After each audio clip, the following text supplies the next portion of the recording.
Sheep traffic ম্যাপে পুরো পৃথিবী যখন হাজার হাজার জাহাজের আলোয় ঝলমল করছে, ঠিক তখনই নিচের দিকে তাকালে দেখতে পাওয়া যায় এক রহস্যময় নিস্তব্ধতা। দক্ষিণ প্রশান্ত মহাসাগর পৃথিবীর সবচাইতে বিশাল এবং বিচ্ছিন্ন এক জলরাশি, যেখানে কোনো রাজনৈতিক বাধা নেই জলদস্যুর ভয়। তবু অত্যাধুনিক মালবাহী জাহাজগুলো এই পথটি সযত্নে এড়িয়ে চলে। কেন এই বিশাল মহাসাগর আজ বাণিজ্যের মানচিত্র থেকে প্রায় মুছে গেছে? কেন একে পৃথিবীর সবচাইতে নিষ্ঠুর সামুদ্রিক অঞ্চল বলা হয়? দক্ষিণ প্রশান্ত মহাসাগরের সেই ভয়ঙ্কর রহস্য সম্পর্কে জানার জন্য আজকের ভিডিওটা শেষ পর্যন্ত সঙ্গে থাকুন, কারণ আজকের ভিডিওতে এমন কিছু তথ্য জানবেন যেটা জানার পর আপনার পায়ের তলার মাটি সরে যাবে। তো চলুন শুরু করা যাক আজকের ভিডিও।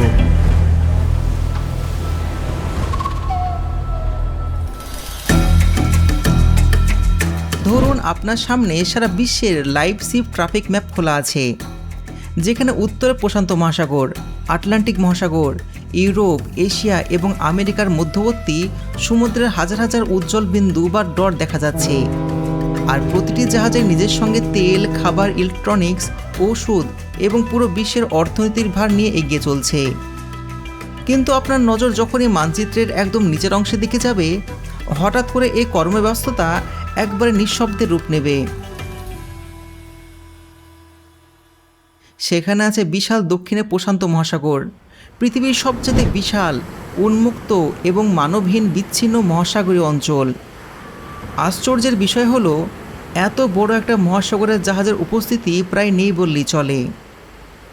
প্রথম দেখায় এই পথটাকে একদম নিখুঁত মনে হয়, কারণ দক্ষিণ আমেরিকা থেকে অস্ট্রেলিয়া বা নিউজিল্যান্ডে যাওয়ার জন্য এটা সবচাইতে সহজ এবং দূরত্বের দিক থেকে খুবই কাছের পথ। এখানে কোনো রাজনৈতিক সীমান্ত নেই, এমনকি জলদস্যুদের ভয়ও নেই, যা বিশ্বের অন্যান্য বাণিজ্য পথ দেখতে পাওয়া যায়। তা সত্ত্বেও আধুনিক মালবাহী জাহাজগুলো এই পথটাকে এড়িয়ে চলে। তো এখন প্রশ্ন হলো, এই মহাসাগরে আসলে এমন কি আছে যা আন্তর্জাতিক শিপিং ইন্ডাস্ট্রিকে পুরোপুরি উপেক্ষা করতে বাধ্য করে? ওপর থেকে শান্ত এবং সীমাহীন নীল মনে হয় এলাকাটা আসলে সমুদ্রের এমন একটা নিষ্ঠুর শক্তিকে নিজের ভেতর লুকিয়ে রেখেছে, যাদের সামনে অনেক সময় উন্নত নেভিগেশন সিস্টেম এবং আধুনিক জাহাজগুলো অসহায় হয়ে পড়ে। এই কারণে লাইভ ট্র্যাকিং ম্যাপে পৃথিবীর বাকি মহাসাগরগুলো যেখানে বাণিজ্যিক শিরার মতন দেখতে পাওয়া যায়, সেখানে দক্ষিণ প্রশান্ত মহাসাগরকে একদম জনশূন্যের মতন মনে হয়। এটা দক্ষিণ প্রশান্ত মহাসাগরের কাহিনী। আর দক্ষিণ প্রশান্ত মহাসাগরের কথা উঠলেই সবার আগে যে বিষয়টা নিয়ে আলোচনা করতে হয় তা হলো এখানকার বাতাস বা বায়ু। এখানকার বাতাস সম্পূর্ণ মহাসাগরের আচরণ নির্ধারণ করে।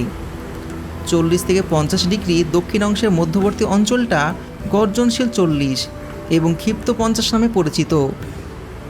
ভূগোলের ভাষায় বলতে গেলে উত্তর গোলার্ধে বাতাসকে বাধা দেওয়ার জন্য বড় বড় দেশ, পাহাড় এবং বিশাল জঙ্গল রয়েছে।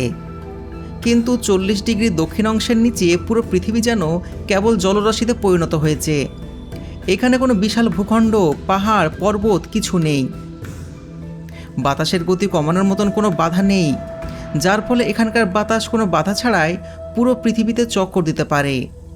আর নিরন্তর বয়ে চলা এই দক্ষিণ প্রশান্ত মহাসাগরকে বিশ্বের অন্যতম বিপজ্জনক সামুদ্রিক এলাকায় পরিণত করে।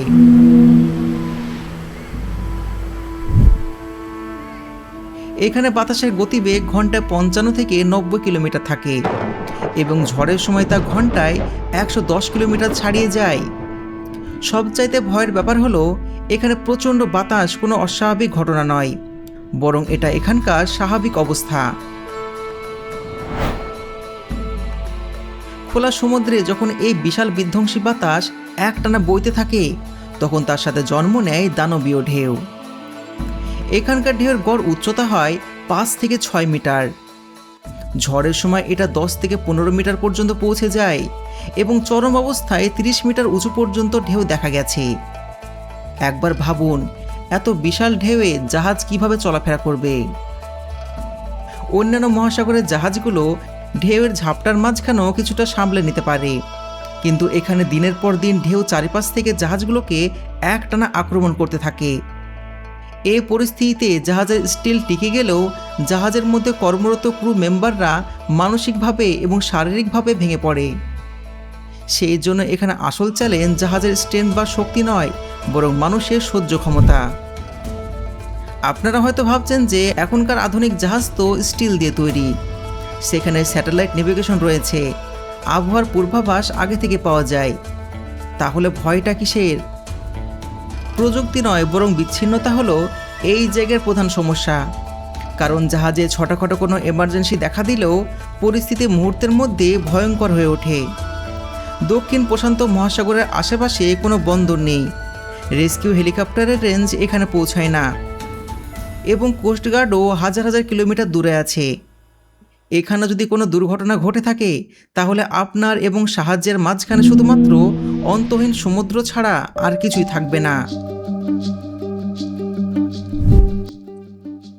সবথেকে আশ্চর্যের বিষয় হলো, যখনই কোনো স্যাটেলাইট পুরনো স্পেসক্রাফট বা মহাকাশ স্টেশনের কোনো অংশের আয়ু শেষ হয়ে যায়, তখন সেটাকে বৈজ্ঞানিকরা পৃথিবীর যে কোনো জায়গায় ফেলে দেয় না। তার জন্য ক্যালকুলেশন করে এমন একটা জায়গা খুঁজে বের করা হয় যেখানে মানুষের কোনো বিপদের সম্ভাবনা থাকে না। প্রত্যেকবার পৃথিবীর দৃষ্টি একটা জায়গাতে এসে আটকে যায়, আর সেটা হলো পয়েন্ট নিমো। দক্ষিণ প্রশান্ত মহাসাগরের ঠিক মাঝখানে অবস্থিত এই জায়গাটিকে পৃথিবীর সবথেকে বিচ্ছিন্ন বিন্দু হিসাবে গণ্য করা হয়। এখান থেকে নিকটতম স্থলভাগের দূরত্ব 2600 কিলোমিটার। এখানে যদি কোনো জাহাজ আটকে যায় অথবা কোনো ক্রু মেম্বার আহত হন বা কোনো ধরনের এমার্জেন্সি তৈরি হয়, তাহলে সাহায্য পৌঁছতে কয়েকদিন সময় লাগে। এই দূরত্ব এবং বিচ্ছিন্নতা একে পৃথিবীর সবথেকে নীরব এবং সবথেকে আনফরগিভিং এলাকায় বদলে দেয়। এই জায়গার একাকিত্ব এতটাই বেশি যে অনেক সময় পৃথিবীতে উপস্থিত কোনো মানুষের চেয়ে মহাকাশে ঘুরতে থাকা আন্তর্জাতিক মহাকাশ স্টেশন বা আইএসএস বেশি কাছে থাকে। মানে পয়েন্ট নিমোর সবথেকে কাছের মানুষ কখনো সমুদ্রে বা স্থলে নয়, বরং মহাকাশে উপস্থিত মহাকাশচারীরা হয়ে থাকেন।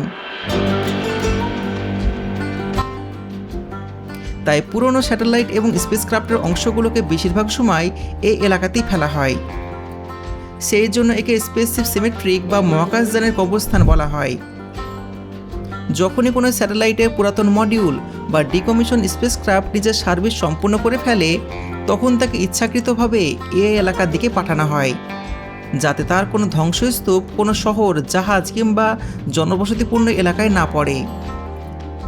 তবে দক্ষিণ প্রশান্ত মহাসাগরের খারাপ পরিচিতি শুধুমাত্র ম্যাপ বা মহাকাশেও ধ্বংসাবশেষে সীমাবদ্ধ নেই।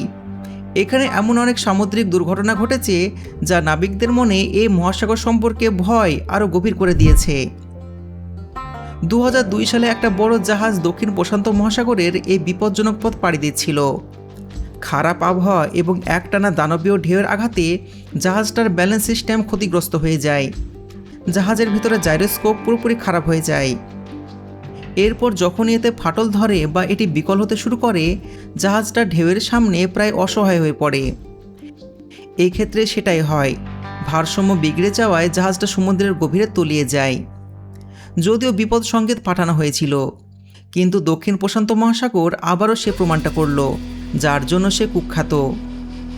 এখানে এমার্জেন্সি মানে হলো অধিকাংশ ক্ষেত্রে অনেক দেরি হয়ে যাওয়া।